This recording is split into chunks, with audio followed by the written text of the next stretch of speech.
On ouvre ce journal par l'autre sommet dédié au conflit dans l'est de la République démocratique du Congo qui s'est tenu en Tanzanie. Les dirigeants des pays d'Afrique australe et de l'Est ont appelé à un cessez-le-feu immédiat et inconditionnel.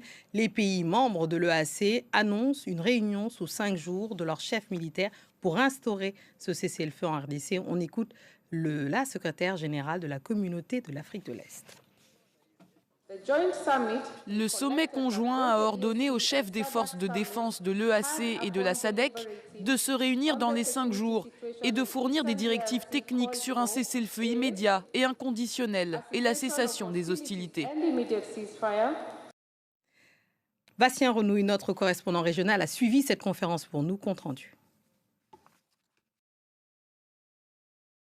C'est la toute première fois que les présidents de la communauté est-africaine et de la communauté de développement de l'Afrique australe se réunissaient tous ensemble. Ils étaient 8 physiquement présents à Dar es Salaam. Un 9e, Félix Tshisekedi, le président de la République démocratique du Congo, était en visioconférence depuis Kinshasa.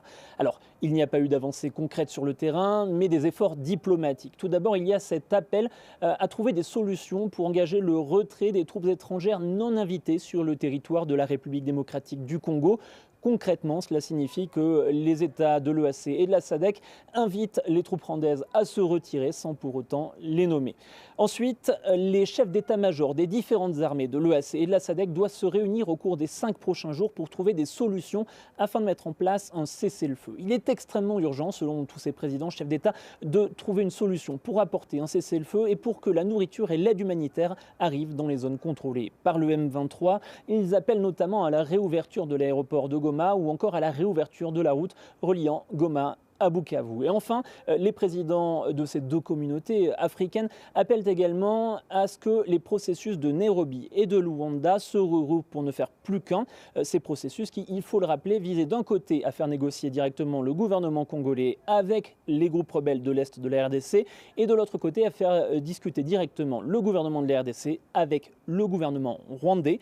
Pour que ces processus soient efficaces, les présidents pensent qu'ils doivent fusionner. Donald Trump a signé hier un décret pour supprimer l'aide américaine à l'Afrique du Sud. Il reproche à Pretoria ses liens avec l'Iran au sein des BRICS, sa position pro-palestinienne et affirme qu'une minorité de fermiers blancs est opprimée sous le régime de l'ANC. Il annonce même qu'il va leur donner le statut de réfugiés, une décision et des propos qui surprennent. Les précisions de notre correspondante Caroline Dumais. En Afrique du Sud, c'est la consternation. Consternation déjà du côté des victimes de cette décision. La suppression de 400 millions de dollars d'aide américaine affecte surtout le budget de la santé, des politiques de lutte contre le sida. Mais consternation aussi en raison du manque de fondement de cette décision. Les autorités de Pretoria ont bien évidemment fait savoir qu'aucun fermier blanc n'avait été évincé de force.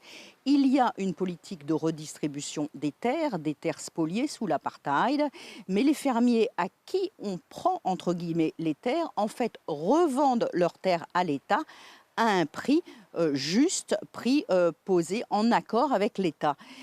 Alors, cette politique a été très lente et très chère et c'est pour cela qu'il y a une nouvelle loi aujourd'hui.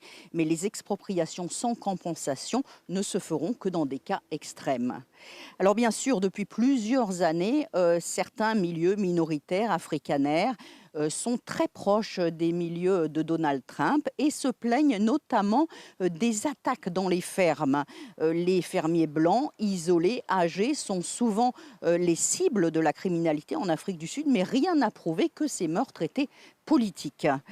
En tout cas, ce soir, l'Afrique du Sud parle d'une seule voix parce que même le groupe AfriForum, qui fait partie du gouvernement d'unité nationale, a déclaré qu'il n'avait pas demandé ces sanctions et que surtout